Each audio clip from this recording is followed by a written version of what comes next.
Você sabia que os temas da redação do Enem sempre podem ser relacionados com direitos humanos? Meu nome é Luísa Fonseca, eu sou graduanda em Direito. E hoje eu vou te apresentar um pouco dessa relação que é tão importante que pode fazer toda a diferença no seu texto. Nesse vídeo eu vou trabalhar mais especificamente o tema de 2005, que é o trabalho infantil na realidade brasileira. Mas esse tema já foi recorrente durante alguns anos, como por exemplo, em 2000 foi Direitos da Criança e do Adolescente, como enfrentar esse desafio nacional. Em 2014 foi Publicidade Infantil em Questão no Brasil. Ou seja, os temas às vezes se repetem. E se na sua prova cair Direitos das Crianças e do Adolescente, você já vai ter algum tipo de repertório. Esse é um tema ainda muito importante na sociedade brasileira, porque em 2024 ainda o IBGE realizou um censo e descobriu que 1,6 milhões de crianças e adolescentes entre 5 e 17 anos estão em situação de trabalho infantil. Para tratar esse tema sob o viés dos direitos fundamentais, a gente precisa saber que eles funcionam como fundamentos de legitimidade do Estado democrático. Isso porque eles são limites ao poder estatal, ou seja, o Estado não pode fazer o que ele quiser, porque ele esbarra nos direitos fundamentais. Ele também não pode deixar de fazer o que ele quiser, porque ele tem que garantir esses direitos. Eles são chamados de direitos fundamentais no plano interno de cada Estado, positivados em suas constituições, e de direitos humanos no plano internacional, como por exemplo na Declaração Universal de Direitos Humanos da ONU. Nesse sentido, existe uma série de direitos fundamentais ou humanos que estão positivados em documentos legais que devem obrigatoriamente ser observados pelo Estado democrático brasileiro, justamente por dar legitimidade ao poder estatal. E aí, sobre o nosso assunto aqui de direitos das crianças e dos adolescentes, a gente pode considerar como artigo de orientação geral o 19 da Convenção Americana de Direitos Humanos, que diz, abre aspas, toda criança tem direito às medidas de proteção que a sua condição de menor requer por parte da sua família, da sociedade e do Estado, fecha aspas. Também pode ser considerado o artigo 227 da Constituição Federal, que impõe como dever fundamental da família, da sociedade e do Estado, abre aspas, assegurar à criança, ao adolescente e ao jovem, com absoluta prioridade, o direito à vida, à saúde, à alimentação, à educação, ao lazer, à profissionalização, à cultura, à dignidade, ao respeito, à liberdade e à convivência familiar e comunitária, além de colocá-los a salvo de toda forma de negligência, discriminação, exploração, violência, crueldade e opressão, fecha aspas. E você percebeu que eu falei aqui dever fundamental? Isso porque para que exista direitos fundamentais, é necessário que alguém cumpra deveres fundamentais. Nesse caso, o Estado, a sociedade ou a família. E são esses agentes que geralmente a gente coloca na proposta de intervenção. Geralmente a gente usa o Estado, mas você pode articular diferentes agentes, como previstos na Constituição Federal. Que a partir da interpretação desses artigos a gente chega à conclusão de que o trabalho infantil deve sim ser vedado, porque, por exemplo, a gente não consegue assegurar a saúde de uma criança que trabalha da mesma forma que um adulto.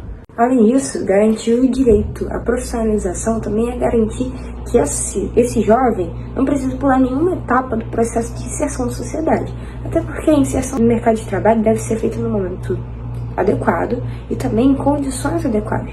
E é por isso que o artigo 7º, inciso 33 da Constituição Federal, prevê também a possibilidade de condição de jovem aprendiz, porque o legislador considerou que essa condição não vai violar o direito da criança ou do adolescente à não exploração.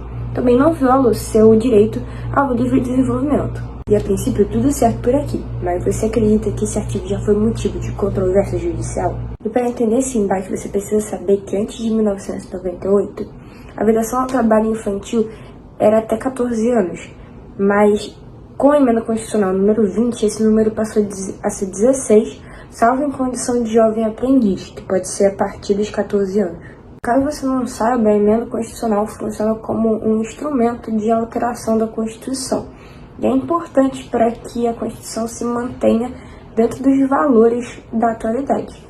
No entanto, nem todo mundo concordou com essa alteração, e a Confederação Nacional dos Trabalhadores na Indústria, CNTI, ajuizou a ação direta de inconstitucionalidade, alegando que a nova redação desse inciso estaria violando o direito básico ao trabalho desse jovem. A Confederação argumentou, abre aspas, é melhor manter o emprego do que ver passando fome o próprio menor, e não raras vezes a sua família, fecha aspas. Perceba então como o jogo argumentativo pode ser utilizado tanto contra como a favor de uma situação. E nesse caso, a CNTI utilizou o direito básico ao trabalho, enquanto que a redação do inciso 33 do artigo 7º estaria utilizando o direito ao desenvolvimento pleno da criança e do adolescente. O STF, então, julgou improcedente essa ação e o ministro relator, Celso de Mello, deu vários motivos para essa decisão. Ele lembrou que a Constituição Federal protege integralmente o direito ao desenvolvimento da criança e do adolescente, como foi apresentado anteriormente aqui no vídeo. E ele citou ainda a Convenção sobre Direitos da Criança de 1989, incorporada ao nosso ordenamento, prevê a necessidade de proteção integral da criança. Sabe então quantos dispositivos legais são citados aqui no caso? E é por isso que é muito importante que para sua prova você saiba sobre a sua função de limitação do poder estatal.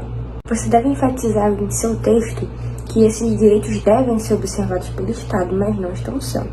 E ainda reiterando o que foi falado anteriormente aqui, o ministro argumenta que o direito à profissionalização previsto no artigo 227 da Constituição deve ser compatível com o estágio de desenvolvimento do indivíduo, devendo ser realizado em ambiente adequado. E destacando as sequelas do trabalho infantil, o ministro também rebateu a ideia de que o trabalho infantil afastaria a pobreza. A gente pensar aqui que uma criança que trabalha, seja para sustentar a família, seja por qualquer outro motivo, tem menos tempo para se dedicar à educação. Isso aumenta a chance de que ela continue em empregos subalternizados no futuro, dificultando muito a ascensão social. Qual que é o problema disso? Isso fere um outro direito fundamental previsto no caput do artigo 5º da Constituição Federal, que é o direito à igualdade. Porque nesse contexto, o direito à igualdade vai determinar que uma criança de baixa renda tenha o mesmo direito à educação que uma criança de classe alta, ou seja, que se garanta a isonomia. Então, para que isso seja efetivado, é preciso que a realidade brasileira se adeque à redação exata e atual do artigo 7º, inciso 33 da Constituição. Na sua problematização, você pode falar que isso não está acontecendo, e isso é um problema a ser observado justamente por violar direitos fundamentais. Além disso, a alegação da CNTI não procede por outro motivo, porque ela insere uma inversão de valores. É como se a criança tivesse que executar o trabalho que o adulto tem que fazer, ou seja, de manter a situação financeira da família. Isso o jovem faria a todo custo, inclusive ao custo de seu desenvolvimento.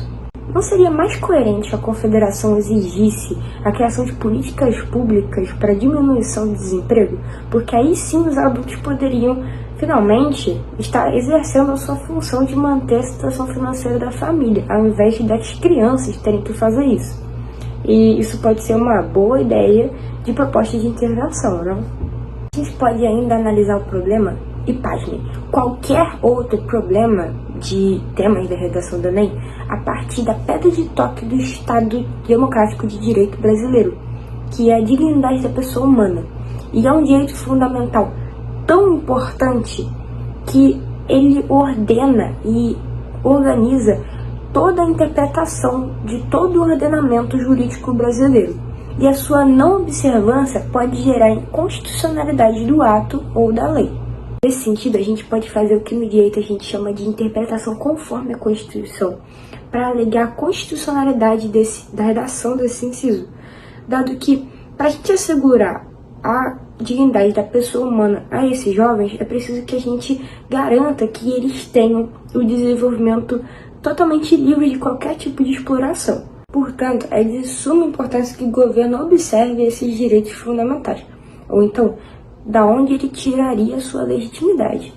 Agora, com tudo que foi apresentado aqui, você pode argumentar na sua redação conforme os direitos humanos, que na nossa Constituição estão previstos expressamente no título 1 e 2, mas também existem o que a gente chama de direitos fundamentais decorrentes do sistema, como o do artigo 227, devido ao seu conteúdo fundamental. Então, quer dizer, olha só como em um tema a gente conseguiu integrar vários artigos. Da CAD, a gente falou do artigo 19. Da Constituição Federal, a gente falou do artigo 1º, inciso 3º, que fala da dignidade da pessoa humana. O artigo 5º, caput, que fala do princípio da isonomia. E o artigo 7º, 33, que veda o trabalho infantil. Então, na sua redação, você pode alegar que o Estado está obrigado, por conta de um acordo com a sociedade, a observar esses preceitos fundamentais, visto que eles são essenciais para a efetivação da democracia. Sem a observância dos direitos humanos, não tem como ser realizada a democracia. E sem democracia, não tem como ser realizados os direitos humanos. E aí, você está pronto para falar um pouquinho sobre os direitos humanos na redação do Enem?